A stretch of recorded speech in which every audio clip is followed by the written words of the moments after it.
خوتي واتاتي اهلا وسهلا بكم يا جماعة الخير ومساء الخير عليكم زلفلاون السلام عليكم. J'espère que vous allez bien, j'espère que vous vous portez bien.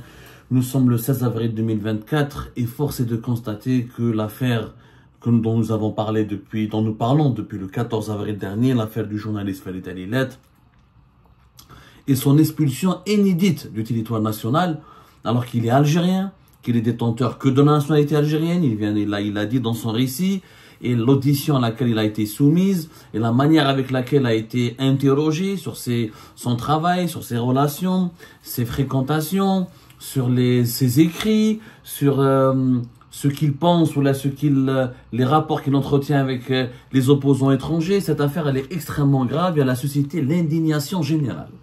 Au point où, maintenant, elle est devenue une affaire internationale. C'est la première fois qu'un pays expulse un ressortissant, un de ses habitants. Il lui interdit de rester sur son territoire alors qu'il est né dans ce pays-là, alors qu'il est originaire de ce pays-là, juste parce qu'il est journaliste et parce qu'il est soupçonné d'avoir été suspecté de vouloir avoir d'écrire des articles qui pourraient torpiller le deuxième mandat présidentiel du président sortant. L'affaire Farid Halilet. Alors déjà, il y a un rassemblement qui est prévu devant l'ambassade d'Algérie le samedi 27 avril à 15 h. C'est le mouvement... c'est le MSAF qui vient de nous envoyer un communiqué à l'instant, le mouvement citoyen des Algériens de France, dirigé par Omar Aït Mokhtar, qui est lui-même candidat aux élections présidentielles anticipées du 7 septembre prochain. Il a appelé à organiser un rassemblement devant l'ambassade d'Algérie à Paris le 27 avril prochain pour demander des explications à propos de cette affaire, pour dénoncer cette affaire et pour demander la fin des interdictions de sortie du territoire national, les arrestations politiques et les emprisonnements dont font l'objet les opposants, les journalistes indépendants, et pour demander un changement, une remise en cause générale de la politique répressive actuelle du pouvoir algérien. Donc première initiative, un rassemblement devant l'ambassade d'Algérie le 27 avril prochain. Il y a l'ONG aussi, Riposte Internationale, une ONG gérée et dirigée par des Algériens de la diaspora algérienne, des membres de la diaspora algérienne ici à Paris, qui ont fait un communiqué, qui ont dénoncé avec la plus grande vigueur l'expulsion du journaliste Farid Halilet. Dans ce communiqué, Riposte Internationale parle d'une mesure draconienne qui contraste avec les normes internationales et met en lumière une dérive autoritaire préoccupante. Le cas de Farid Halilet témoigne de la fragilité des libertés individuelles en Algérie et de la nécessité urgente de protéger les droits des journalistes. Riposte Internationale condamne l'acharnement dont sont victimes les journalistes et exprime ici maintenant son entière solidarité. C'est très préoccupant, franchement, je suis d'accord avec Riposte Internationale. Plusieurs quotidiens des médias français en ont parlé. Vous avez Le quotidien Le Monde qui en a parlé, qui a rapporté cette affaire tout simplement inédite. La rédaction de Jeune Afrique, elle a condamné l'expulsion de son journaliste. Il y a des personnalités politiques qui ont déjà parlé. Comment il s'appelle déjà, l'ancien ministre, il a fait en Algérie les réactions sont quand même assez timorées, mais le غالب الناس راهي خايفة في الجزائر، الناس راهي خايفة ما تهدر وخايفة تهدر etc. Mais bon, mais ça reste une affaire extrêmement grave. Vraiment, et la journaliste Melika Abdelaziz sur Facebook qui a parlé de la phobie anti-presse. On savait, les attaques se font de plus virulentes quand pointe à l'horizon ce truc qui dit élection, mais là ça innove de manière inquiétante. Je pense qu'elle a raison. Avant, on avait l'habitude de voir des journalistes arrêtés, interpellés, jugés, menacés, mais là expulsés de son propre pays. Voilà, l'ancien ministre de la communication Abdelaziz Al-Habi, qui était aussi diplomate, qui a écrit sur Twitter, cette mesure relève d'un autre âge et donne de l'Algérie une image qui ne sert ni le peuple ni les gouvernants. Et je suis tout à fait d'accord avec Abdelaziz Al-Habi. Mis à part ces deux réactions, on n'a pas eu beaucoup de réactions en Algérie, malheureusement. Les gens ont peur, ont terriblement peur. Mais c'est une affaire, ce qui quand même faut relever, c'est le silence du gouvernement algérien. Le gouvernement algérien, un silence total. Total. Mais il n'a même pas fourni une explication. Pourquoi nous avons fait cela? Pourquoi nous avons opéré cette expulsion? Pourquoi on l'a empêché d'entrer dans son propre pays? C'est extrêmement préoccupant, d'autant plus qu'aujourd'hui, j'ai vu que Farid Halilet a donné des nouveaux éléments. sur sa page Facebook, où il a expliqué que finalement sa décision d'expulsion n'avait rien à voir avec ses écrits. Il en est persuadé. Il a même donné un élément factuel, je vais vous le citer. Quelle est cette affaire, franchement, je suis inquiet. Voilà, c'était hier soir, il a dit juste une précision. Mon expulsion n'a rien à voir avec ma récente enquête sur l'assassinat de Berim Qassem en octobre 1970. Les 3 officiers qui m'ont auditionné à la police judiciaire, parce qu'on a raconté dans une précédente émission qu'il avait été auditionné longuement. Il a publié tout un récit sur sa page Facebook où il explique comment il a été interpellé par la police aux frontières, ensuite remis à la police judiciaire, ensuite emmené dans un commissariat de la police judiciaire, dans une section de la police judiciaire dans l'aéroport international d'Alger, où il a été gardé jusqu'au petit matin, parce que lui il est venu le 12 avril, le vendredi 12 avril. Il était resté là, non.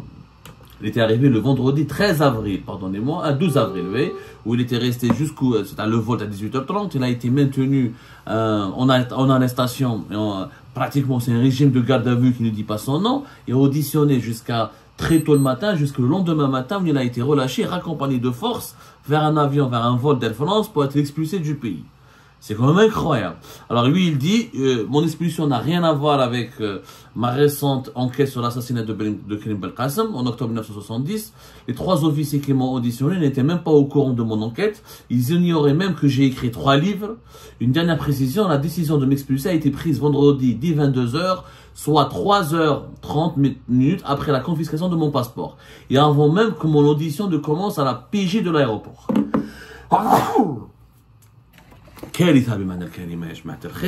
Ce que nous dit Farid Halilet, certainement il a, de toute façon il confirme quelque part les informations d'Algérie Part. Sa décision de l'expulser a été prise la nuit, pratiquement dès son arrivée. Il était classé comme persona non grata. Et selon nos informations, la présidence de la République, qui est à l'origine de cette décision, pensait que Farid Halilet était binational. Les services de la présidence ont pensé que Farid Halilet détenait la 2e nationalité, qu'il avait la nationalité française, qu'il n'était pas uniquement algérien. Et c'est pour cette raison où il savait qu'il allait venir en mission pour Jeune Afrique.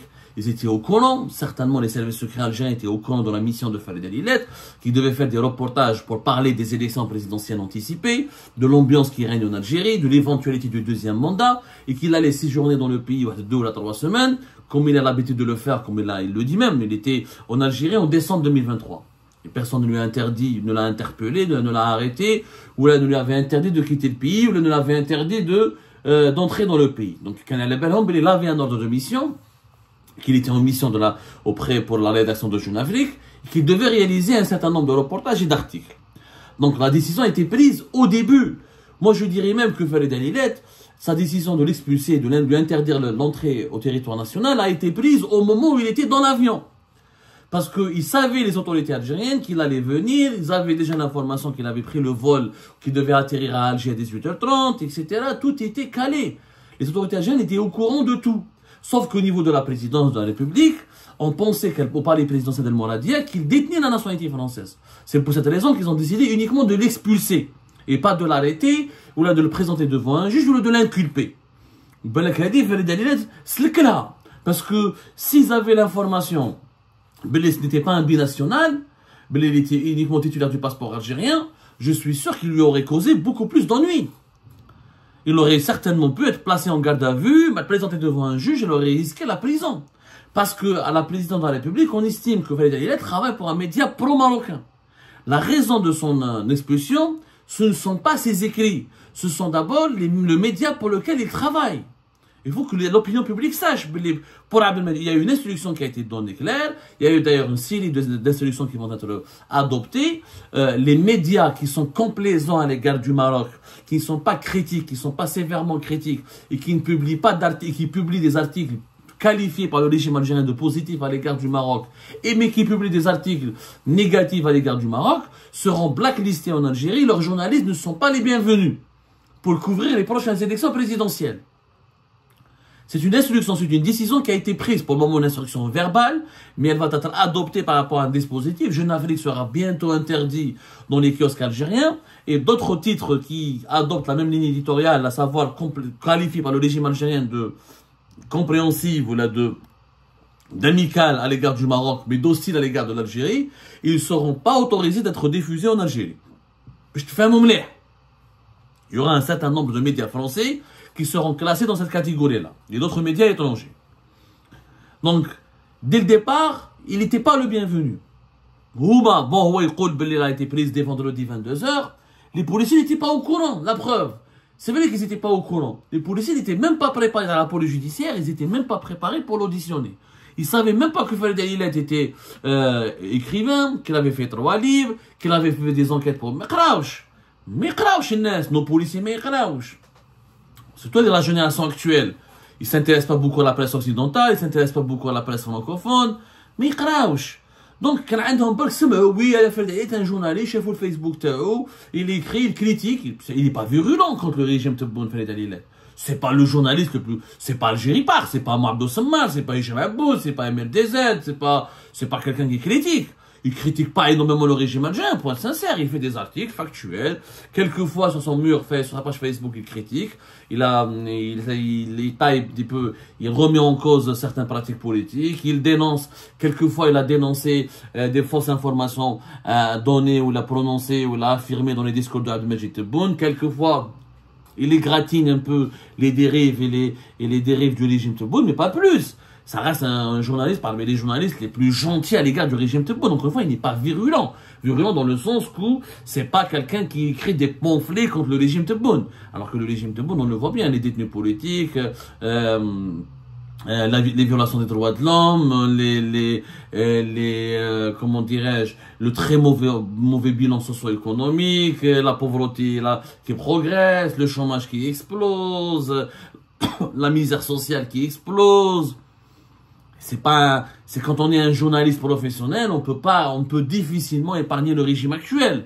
Parce que la situation, l'isolement géopolitique, les problèmes politiques avec de nombreux voisins, de nombreux partenaires étrangers, c'est très difficile de ne pas critiquer le régime algérien actuellement, quand on est un journaliste professionnel.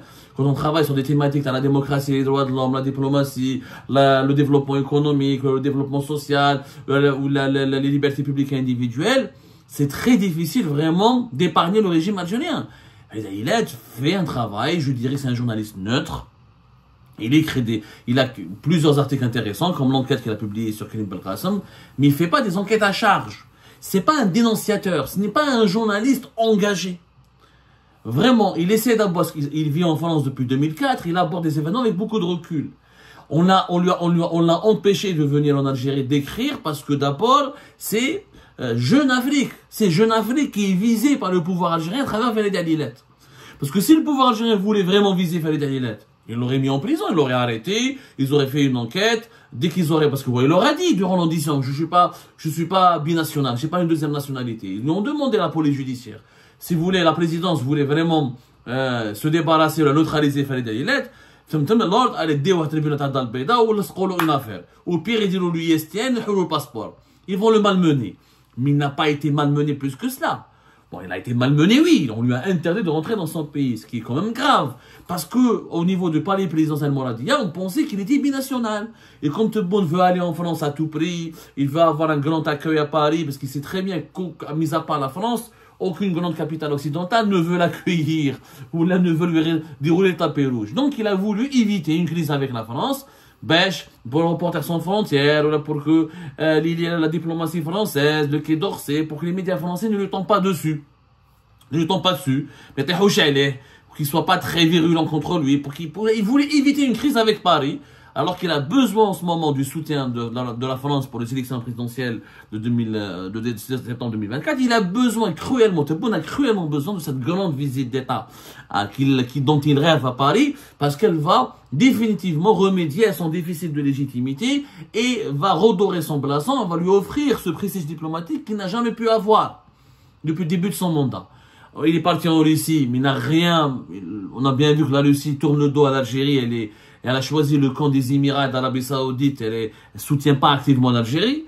La Chine, il a été accueilli en Chine, mais les Chinois ne lui ont rien donné, aucun chèque, aucun investissement majeur chinois, aucune caution, aucun engagement chinois solide.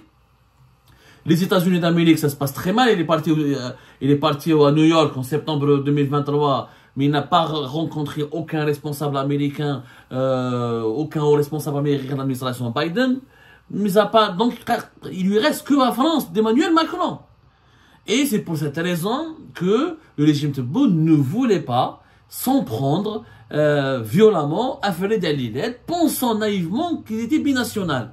Et je vois le régime algérien, mais il n'arrive même pas à avoir la bonne information.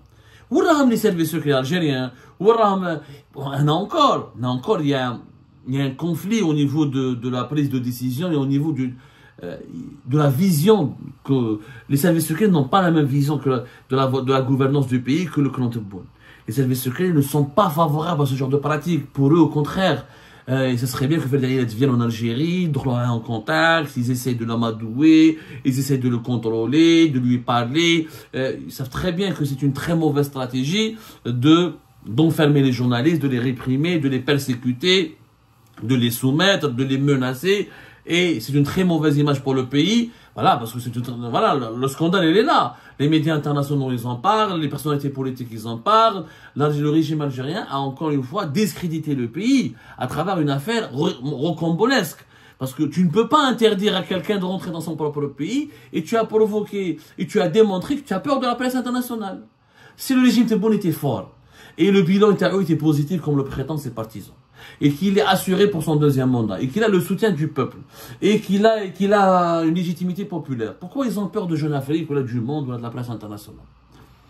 Pourquoi ils ont peur de la presse? Laissez les journalistes parler. Pourquoi vous condamnez à mort Abdel Semmar, vous expulsez Farid El-Iled, vous mettez en prison, comment il s'appelle, Khadi Hsen, Mustafa Benjma? Si le bilan est si positif que cela, et si le pays il est dans une situation aussi agréable, aussi confortable, et si tous les indicateurs sont au vert, comme nous le disent les partisans du régime Tebboune, il faut pas toucher aux journalistes, il faut pas les emprisonner, il faut pas les chasser, il faut pas les censurer, ça n'a aucun sens.